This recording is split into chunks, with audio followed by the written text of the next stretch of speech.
কল্পনা করুন, এক অদৃশ্য শত্রু আপনার শরীরে প্রবেশ করেছে। সে ধীরে ধীরে আপনার মস্তিষ্কের দখল নিচ্ছে, আপনার ইচ্ছা শক্তিকে কেড়ে নিচ্ছে।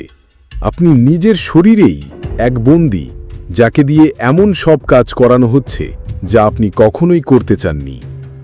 এ কোনো জম্বি সিনেমার গল্প নয়, এ হলো প্রকৃতির এক নির্মম বাস্তবতা, যা প্রতিনিয়ত ঘটে চলেছে আমাদের পায়ের তলার জগতে। আমি মোহাম্মদ হানিফ, আর আপনারা দেখছেন ওয়াইল্ড বাংলা। আজ আমরা প্রকৃতির সবচেয়ে ভয়ঙ্কর এক মাইন্ড কন্ট্রোলের সাক্ষী হব। পরিচয় গড়িয়ে দিচ্ছি ওফিওকর্টিসেপস নামের এক ছত্রাকের সাথে, যা পিঁপড়াকে বানিয়ে ফেলে এক জীবন্ত লাশ। গল্পের শুরুটা হয় এক অদৃশ্য বীজকণা বা স্পোর দিয়ে। এই ছত্রাকের স্পোর জঙ্গলের পাতায় লেগে থাকে, অপেক্ষায় থাকে তার শিকারের জন্য। যখন কোনো দুর্ভাগ্যা পিঁপড়ে সেই পাতার উপর দিয়ে হেঁটে যায়, তখন এই আঠালো স্পোরটি তার গায়ে লেগে যায়। পিঁপড়েটি টেরও পায় না যে তার মৃত্যুর পরোয়ানা জারি হয়ে গেছে। এই স্পোরটি পিঁপড়ের শক্ত খোলস ভেদ করে তার শরীরে প্রবেশ করে এবং ভেতরেই বংশবৃদ্ধি করতে শুরু করে। এটি কোনো সাধারণ সংক্রমণ নয়, এ যেন এক নীরব দখলদারিত্ব। ছত্রাকটি পিঁপড়ের পেশিগুলোকে নিয়ন্ত্রণে নিতে শুরু করে, তার স্নায়ুতন্ত্রের সাথে নিজেকে জুড়ে দেয় এবং রাসায়নিক সংকেত পাঠিয়ে তাকে নিজের ইচ্ছে মতো চালাতে থাকে। এরপর শুরু হয় সেই ভয়ঙ্কর পর্ব।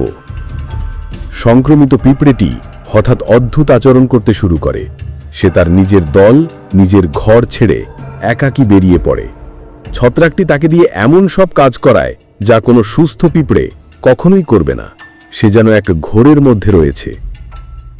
ছত্রাকের চূড়ান্ত নির্দেশ আসে, তাকে একটি গাছের পাতা বা ডাল বেয়ে ঠিক নির্দিষ্ট একটি উচ্চতায় উঠতে হবে, সাধারণত মাটি থেকে 25 সেন্টিমিটার উপরে।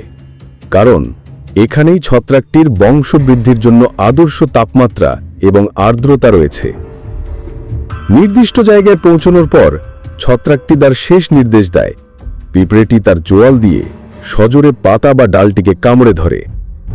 এই কামড় এতটাই শক্তিশালী যে মৃত্যুর পরেও তার মাথাটি সেখানেই আটকে থাকে। একে বলা হয় ডেথ গ্রিপ। পিঁপড়েটি এখন মৃত, কিন্তু গল্পটা এখানেই শেষ নয়, বরং আসল ভয়ঙ্কর দৃশ্যটা এখান থেকেই শুরু। কয়েকদিন পর মৃত পিঁপড়েটির মাথার ঠিক পেছন থেকে ছত্রাকটির একটি লম্বা ডাঁটা বেরিয়ে আসতে শুরু করে।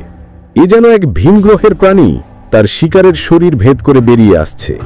এই ডাঁটার মাথায় থাকে একটা ক্যাপসুল, যা ভর্তি থাকে লক্ষ লক্ষ নতুন স্পোরে।